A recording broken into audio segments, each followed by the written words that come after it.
नमस्कार। बाजार आज और कल में आप सभी का स्वागत है। मैं हूं स्वाति रायना। बताएंगे इस शो में बाजार में आज का पूरा एक्शन, साथ ही कल के लिए क्या रही स्ट्रैटेजी और शेयरों में कमाई के शानदार मौके भी। आप भी पूछ सकते हैं सवाल। हमारा फोन नंबर है 02223001634 या फिर आप हमें 02223001635 पर कीजिए कॉल। फेसबुक पर @जी बिजनेस ऑनलाइन और x.com पर @जी बिजनेस अपने सवाल भेजिए #बाजार आज और कल लिखकर। और आपके कल के बाजार की तैयारी कराएंगे जी बिजनेस के मैनेजिंग एडिटर अनिल सिंह भी। साथ ही खास मेहमान हमारे साथ है ट्रेड स्विफ्ट ब्रोकिंग के डायरेक्टर संदीप जैन। संदीप जी, बहुत स्वागत करते हैं आज के इस शो में। सबसे पहले आज के बाजार पर एक नजर हम डाल लेते हैं। शेयर बाजार में मार्च सीरीज की धमाकेदार शुरुआत हुई। सेंसेक्स और निफ्टी नए रिकॉर्ड बनाते हुए नजर आए। निफ्टी पहली बार 22,300 के पार निकला। इंट्राडे में निफ्टी 22,353 के लेवल को छूता नजर आया। सेंसेक्स भी पहली बार 73,800 के पार निकला। इंट्राडे में सेंसेक्स ने 73,819 का रिकॉर्ड स्तर भी छुआ और कारोबार के अंत में सेंसेक्स 1,245 अंक चढ़कर 73,745 के लेवल पर बंद हुआ। निफ्टी में 356 अंकों की तेजी रही, 22,338 पर बंद हुआ और लगभग 1,160 अंकों की तेजी के साथ बैंक निफ्टी 47,200 के पार बंद होने में कामयाब रहा।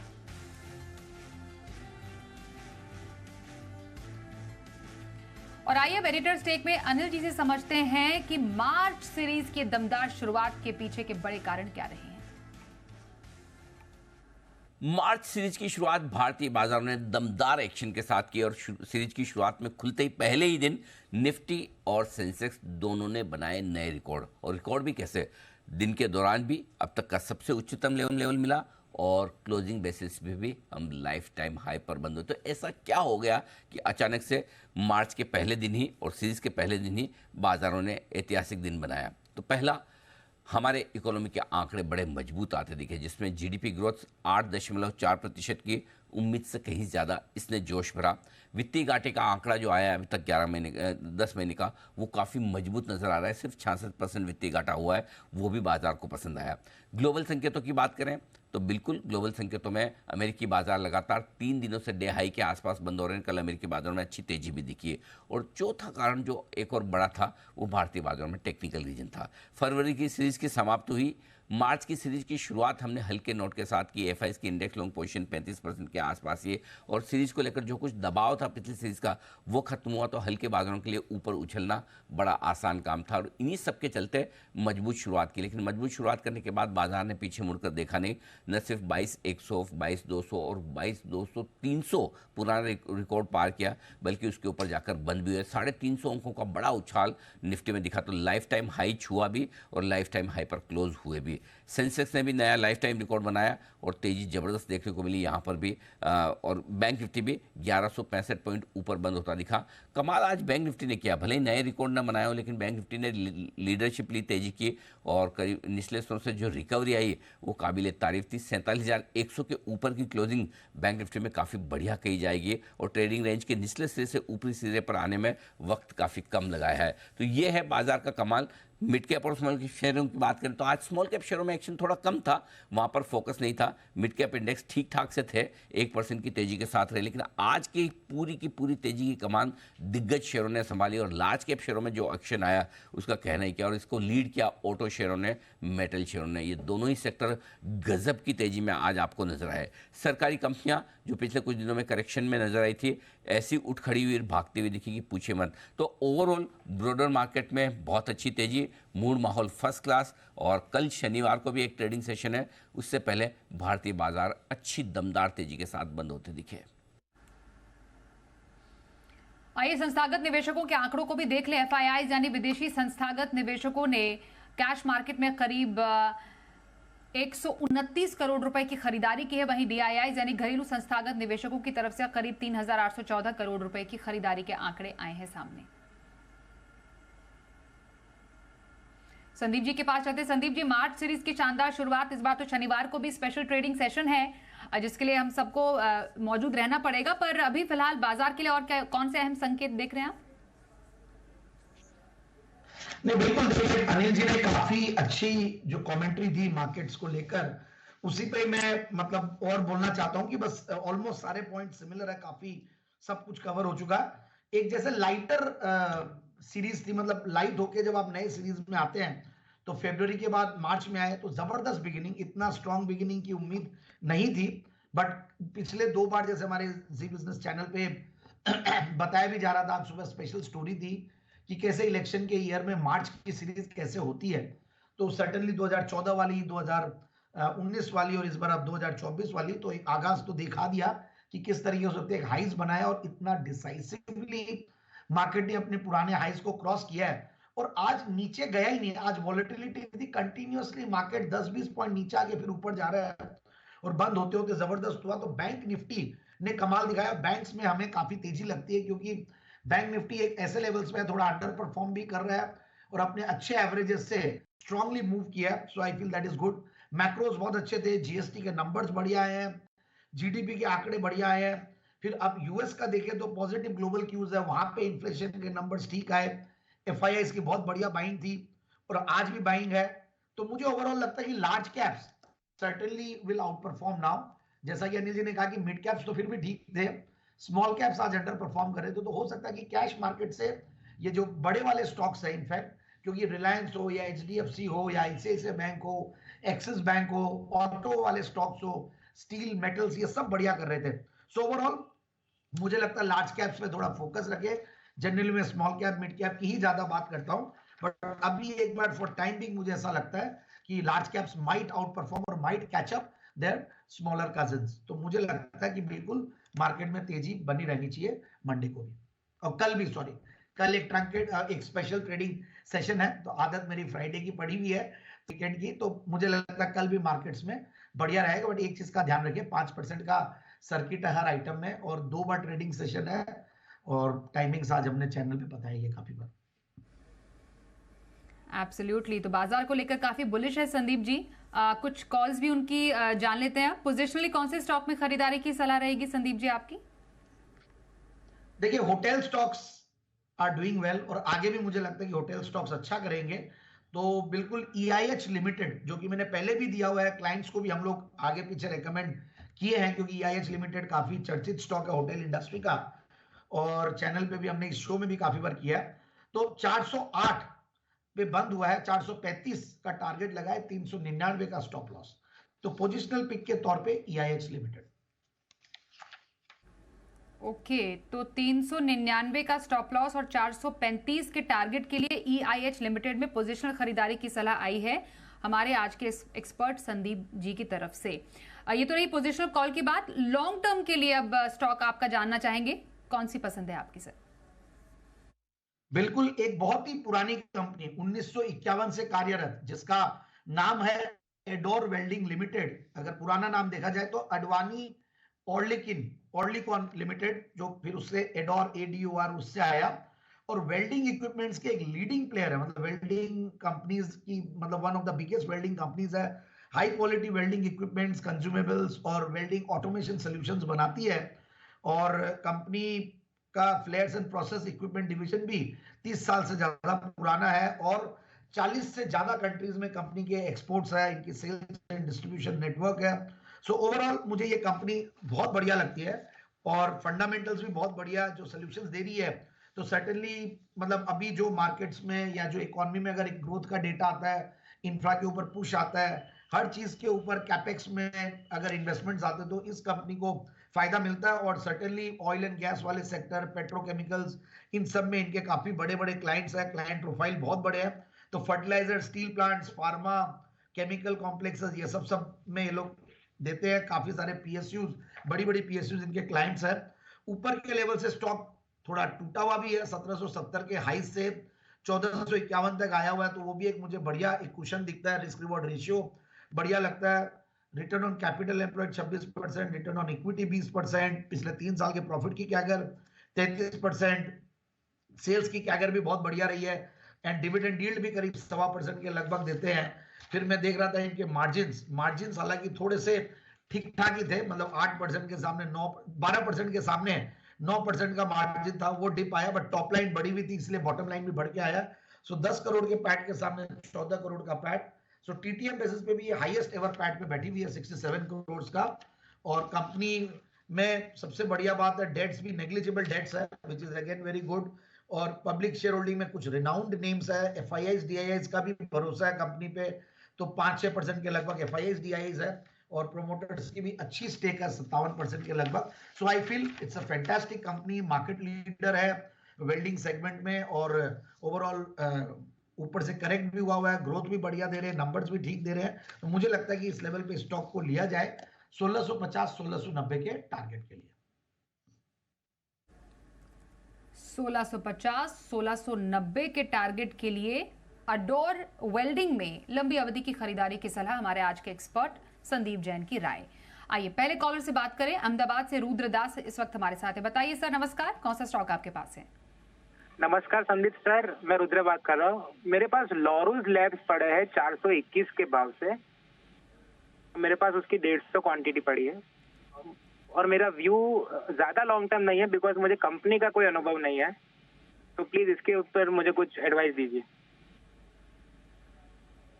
Okay Sandeep ji, over to you. वापस से बताएं लॉरस लैब्स कितने में लिए थे? सॉरी, 421 के भाव से सर। 421 और अभी 421 421 है।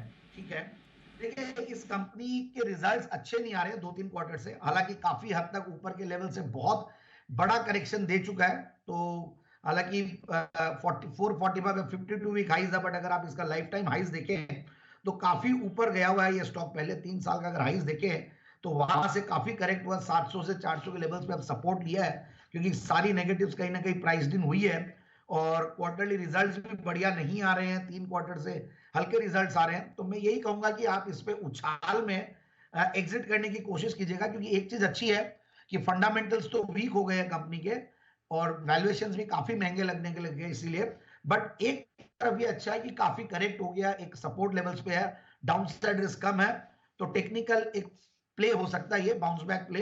सो जहां पे भी आपके कॉस्ट के ऊपर है 450 तक के अगर लेवल्स आ जाते हैं इस उछाल में, क्योंकि मार्केट्स में भी तेजी बनी हुई है, फार्मा स्टॉक्स भी अच्छा कर रहे हैं, तो हो सकता है कि ये स्टॉक भी टेक्निकली स्ट्रांग लग रहा है।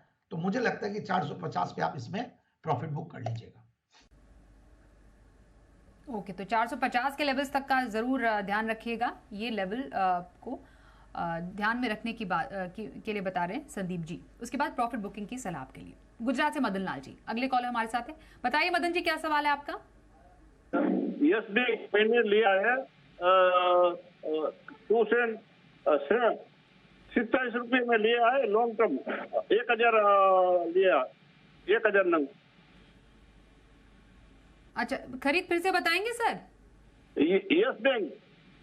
यस बैंक मैंने लिया है 47 रुपये के ऊपर, और 1000 लिया है, लॉन्ग टर्म का इरादा है। ओके ओके संदीप जी, लंबी अवधि के लिए यस बैंक कैसा लग रहा है? खरीद तो इनकी 27 रुपए की है।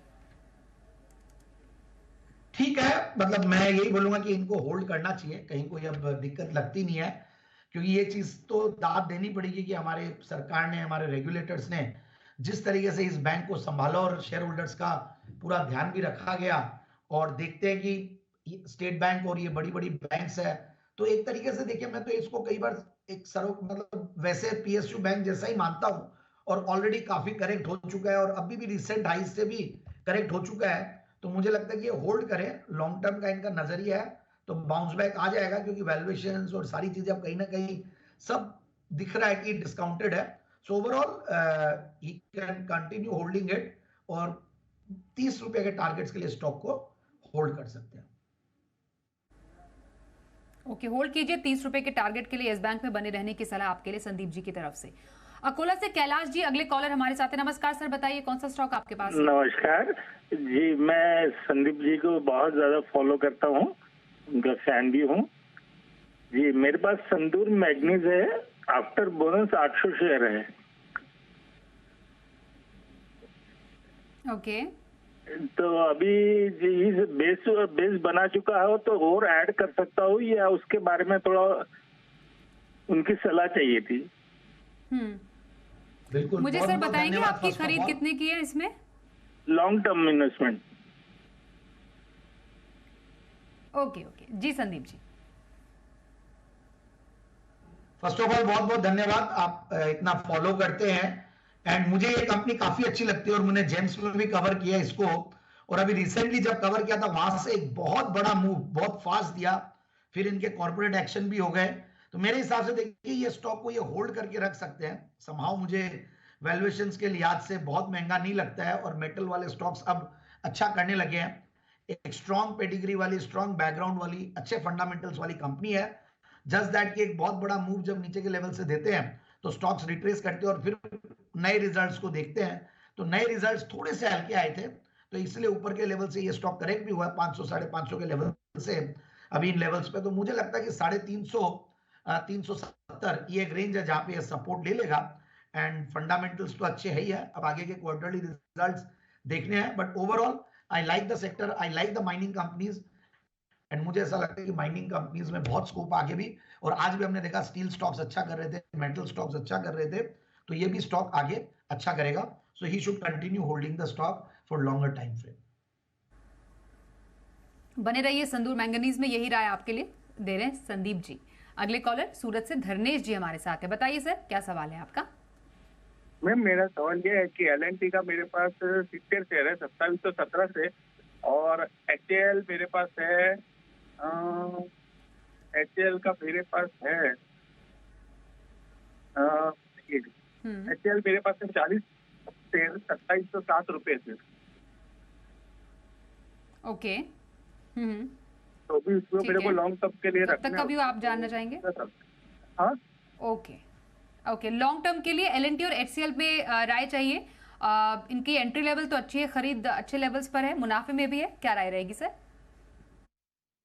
बिल्कुल, देखिए इनको दोनों ही स्टॉक्स में अच्छा फायदा हो रहा है।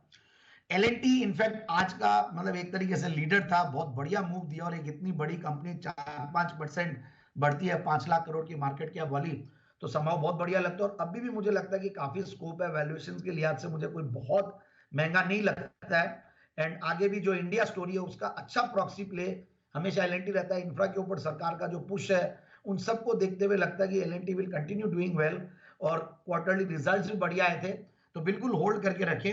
और HCL भी जिस तरीके से डिफेंस में सरकार के अभी भी नए मेजर्स, नए अनाउंसमेंट्स आए, और ओवरऑल जिस तरीके का बजट है, जिस तरीके का पुश है, मुझे नहीं लगता कि यहाँ पे भी घबराना चाहिए। HCL भी काफी अच्छा एक टाइम वाइज मतलब यही बोलूंगा कि करेक्शन दिया ही है, काफी इन लेवल्स पे कंसोलिडेट कर रहा है, नीचे के लेवल से एक बड़ा मूव दिया फिर वापस से कंसोलिडेट कर रहा है, और क्वार्टरली रिजल्ट्स भी वैसे बढ़िया आ रहे हैं। इनफैक्ट ये क्वार्टर भी ठीक ही था, दिसंबर क्वार्टर के मुकाबले बढ़ के ही आया प्रॉफिट्स। तो मेरे हिसाब से HCL इज ऑल्सो होल्ड और L&T इज ऑल्सो होल्ड। कल के बाजार पर क्या रहे खास स्ट्रैटेजी और बाजार के लिए अहम संकेत, अब समझते हैं अनिल जी से।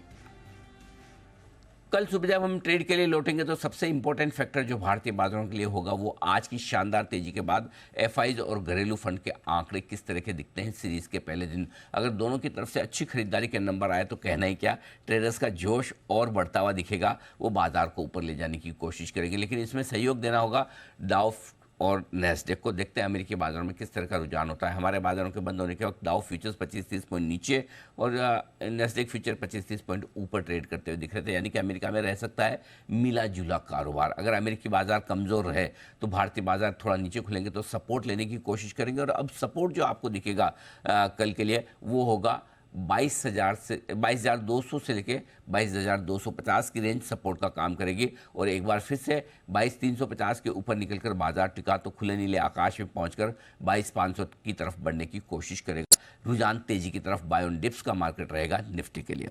अब आइए बैंक निफ्टी 47,275 के आसपास हम बंद हुए हैं। 46,900 से 47,100 ये 200 पॉइंट की रेंज कल रहेगी मजबूत सपोर्ट, और इस रेंज में आने पर खरीदारी करना आपके लिए बढ़िया होगा। 47,500 के पार निकलकर टिके तो बाजार में बैंक निफ्टी पर भी और मजबूती बनती हुई दिखेगी। सो ओवरऑल रुझान तेजी की तरफ है। मिड कैप शेयर कल आज अच्छे एक्शन में रहे, कल भी मिड कैप स्मॉल कैप शेयरों में एक्शन थोड़ा थोड़ा बढ़ने की उम्मीद है। लेकिन इस वक्त बाजार का फोकस ज़्यादा दिग्गज शेयरों पर है और दिग्गज शेयर तेज दौड़ लगाने के लिए तैयार होते हुए नजर आ रहे हैं।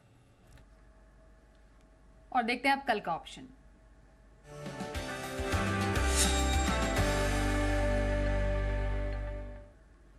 हमारे साथ है मोतीलाल ओसवाल फाइनेंशियल सर्विसेज की शिवांगी सारदा। शिवांगी बहुत स्वागत है। कल के लिए कौन से ऑप्शन स्ट्रैटेजी रहेगी?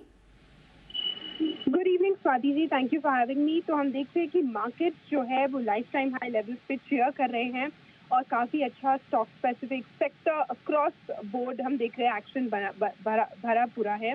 तो यहाँ पे पहला पसंदीदा काउंटर मेरा जो रहेगा वो है ऑटो स्पेस में से काफ़ी स्ट्रॉन्ग रेजिलेंट है पिछले 4 सीरीज से। स्टॉक है टाटा मोटर्स। हम देख रहे हैं इसमें अच्छे रोल ओवर्स भी ऐड हुए हैं for the month of March और कोई भी छोटे डिक्लाइन में इसमें खरीदारी देखी गई है।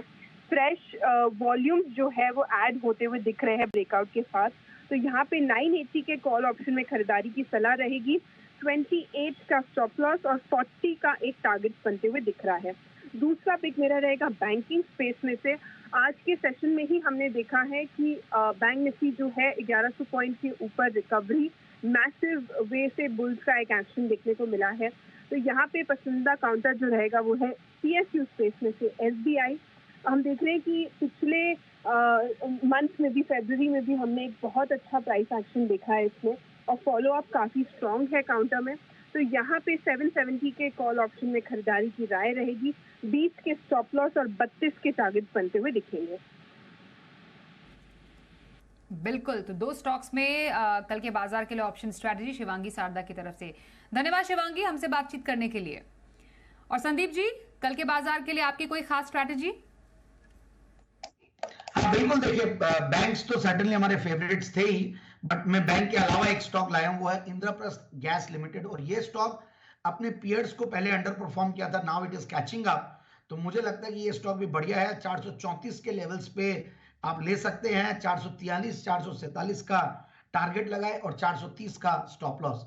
तो एक डिस्क्लेमर देना चाहूंगा कि ये सारे जो स्टॉक्स है ये काफी बार हमने चर्चा की है, तो हो सकता है कि हमारे क्लाइंट्स के पास भी हो और क्लाइंट्स को भी रेकमेंड किए हुए हैं। सो इट इज सेफर कि आप अपनी भी रिसर्च साथ में पहले करें एंट्री लेने के पहले। IGL में इंट्राडे खरीदारी की सलाह आई है हमारे आज के एक्सपर्ट संदीप जैन की तरफ से। बहुत धन्यवाद संदीप जी हमारे साथ इस कार्यक्रम में आज शामिल होने के लिए। वक्त एक ब्रेक का हो गया है, पर आगे भी खबरें जारी रहेंगी। बने रहिए हमारे साथ और देखते रहिए जी बिजनेस।